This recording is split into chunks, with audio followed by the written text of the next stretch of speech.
that 70s Heron pressed on. Teflon. Welcome into the Nickel City Crew. I am your host, Rob Crippen. Please like us on Facebook and follow us on Twitter and Instagram at Nickel City Crew. You can also find our show on Apple Podcasts, Spotify, SoundCloud, and YouTube. I'm thankful you're choosing us for some of your Buffalo Bills and NFL content again today. This episode is presented by Crippen Legacy Entertainment here on Spreaker. And as always, these are my Bills thoughts said out loud. Let's get straight to it tonight. I'm really happy that everybody's joining us. I've been having a tough time getting this episode out. I needed to take a little bit of time after last Sunday's game to collect my thoughts. I didn't want to sound like a crazy person and yelling or anything like that. So I've given myself a little bit of time to calm down. I've got my thoughts together. I've got my notes, and I was ready to get this thing started tonight. So I'm happy that everybody's joining us. Joining me again on the hotline, my good friend. You met him in the episode for the lead up to the divisional round. Adam, what's up, man? How you doing tonight? Adam Rupsick. Hey, Rob, thanks for having me back. Appreciate being a part of the crew, and yeah, I'm with you, man. It's I don't think we could have done this any sooner than tonight. Needed the week off for sure to collect it up and kind of move forward. But yeah, thanks for having me back. Absolutely, yeah. No, for me, I know that it was tough because I had so many emotions. I was reading about stages of grief and all that other funny stuff, and I had at least a few of those feelings within the first couple days after the game, and it was really just best for me just to kind of sit back and just let my thoughts collect, and now I'm ready to get it off my chest. So this is how I wanted to start it off and kick it off tonight, Adam. I'm a sports realist. That's how I would define myself, to be completely honest. I don't get caught up in a lot of the curses and hexes and different things like that. It's competition. Sports to me is the best man wins, the best woman wins. Kind of like the gladiators back in the day with the Coliseum years ago. It's competition, so that's really where I'm rooted in. Having said that, I used to call the radio station WGR 550 all the time, and I would do it a lot of times because I wanted to be a broadcaster and I wanted to hear how I sounded on the radio. Anytime that I ever called the radio, Adam, and I would call WGR, anytime I was talking about Sean McDermott, I'd say the same thing. Sean McDermott, to me, this is all my opinion, Sean McDermott, to me, is more lively and has more energy than Dick Duran, but he is less boastful and less vibrant and less, dogmatic as Rex Ryan.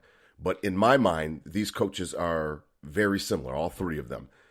Run, stop the run, conservative by nature.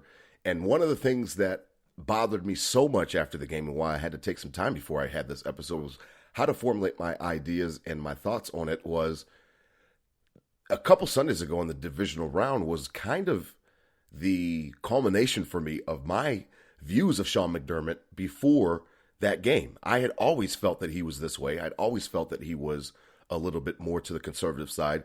And all that divisional round for me did was it strengthened those points for me. It kind of proved to me that I was right in my believing. And again, these are just my opinions on it, but I feel that Sean McDermott is a conservative coach by nature.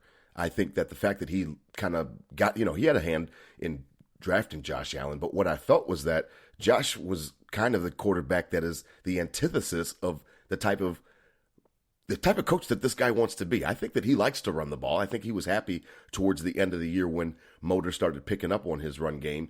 And you heard him mention it, during the season. After we lost to Indianapolis, after we had a tough time with Jacksonville and lost that game, he had talked about running the ball, being physical. He had talked about a lot of times about having the threat of running the ball. But our offense, Adam, is not built to run the ball. We're built to pass the ball, and we're built to try to protect Josh Allen, and he escapes when he needs to extend plays. Speak to me about what you thought about Sean McDermott, because I have a bigger point to this before we talk about the 13 seconds. What did you think about Sean when he came in?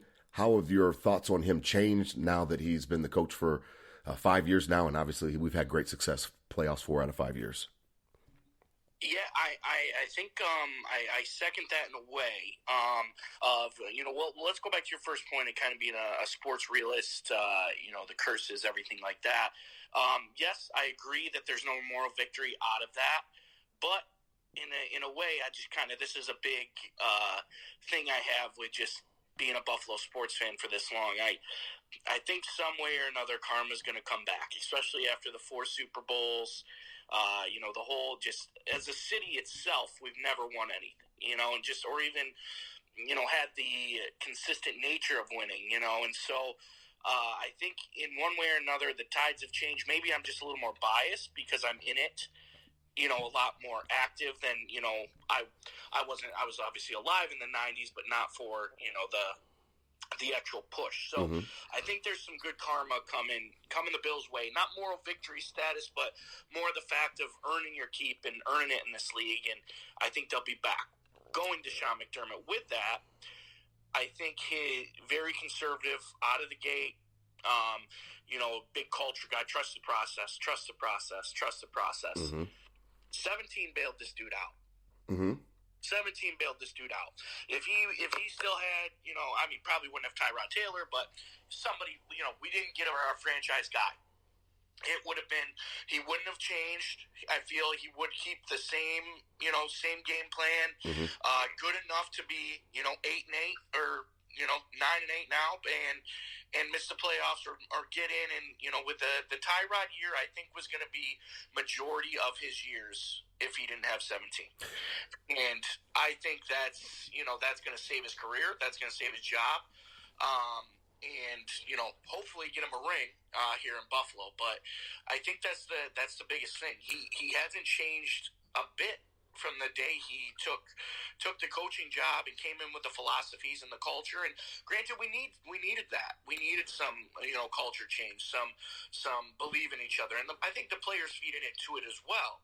But as we'll get down, later in this, I think it's going to come down to winning and losing games, and on the biggest stage. And if your team that believes in you and is going to come in and work hard for you every day, but sooner or later you're going to have to outcoach somebody, and we've seen that multiple years in a row now of getting to the point your team's gotten you so far. Now you got to outcoach somebody, and we haven't seen it yet.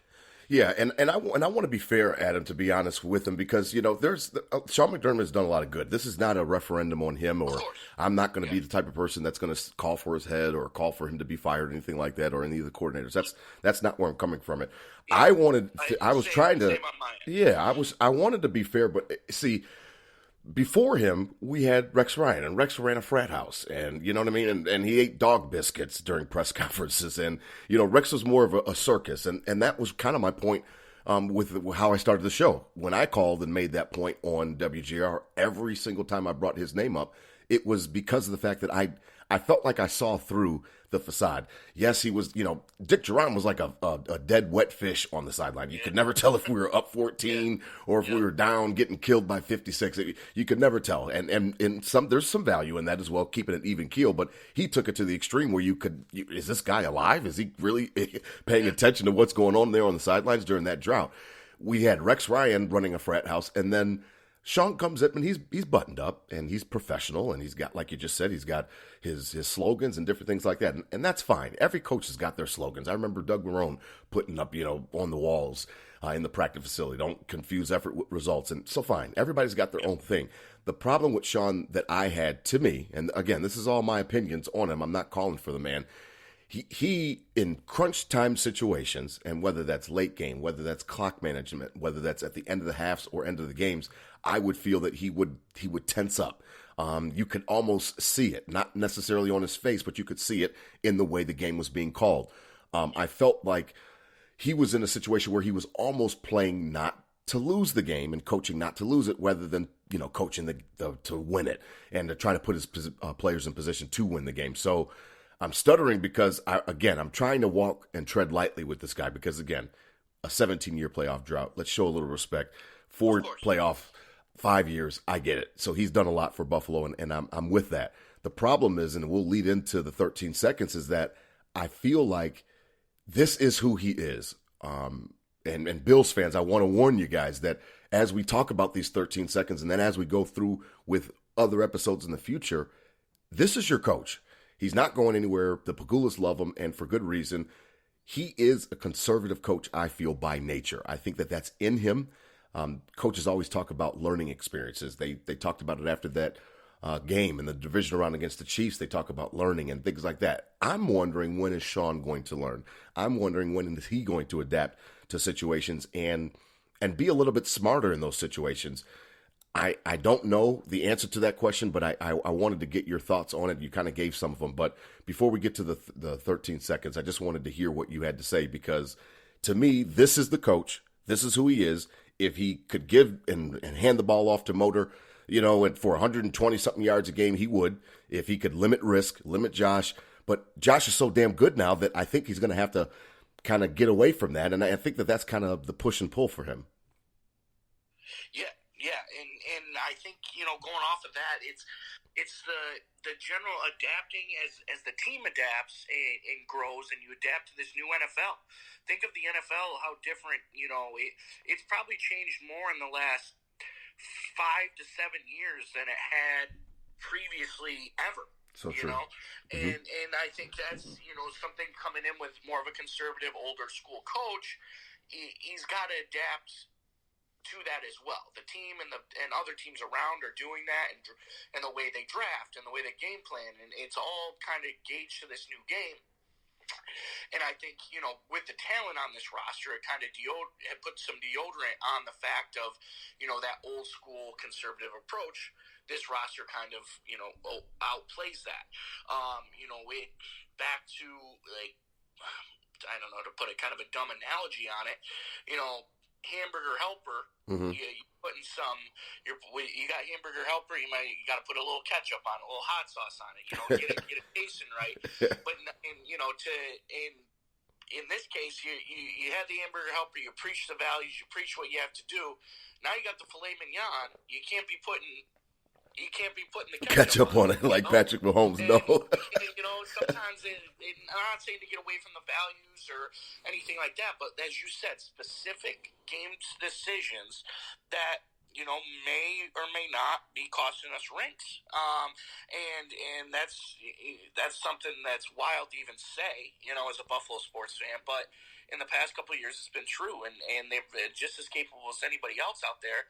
And he's got to adapt his game in the way to, as the roster and the team is adapting, he needs to adapt as well. I think those core values are crucial to be bringing people in. We're not bringing in, people that are, cancers in the locker room and going to cause distractions that way. But down the stretch, you got to be able to adapt a little, and I think that's what he still needs to do and grow as the coach of this team, this organization.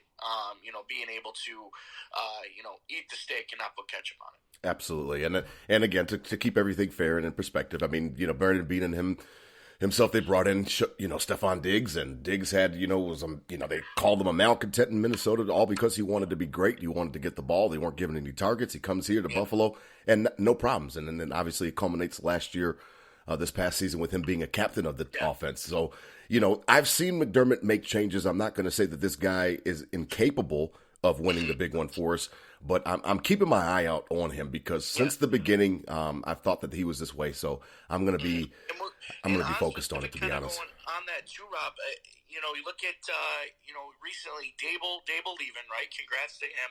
Mm-hmm. Goes and gets his, head coach job. He's definitely earned it through his time in the NFL, not just the past couple of years with the Bills, with 5 Super Bowls with New England, right. Been on Alabama, he's been around winning programs. He definitely deserves to have his shot in the NFL. Absolutely. But, you look at Ken Dorsey, Bob Johnson, most likely going with him.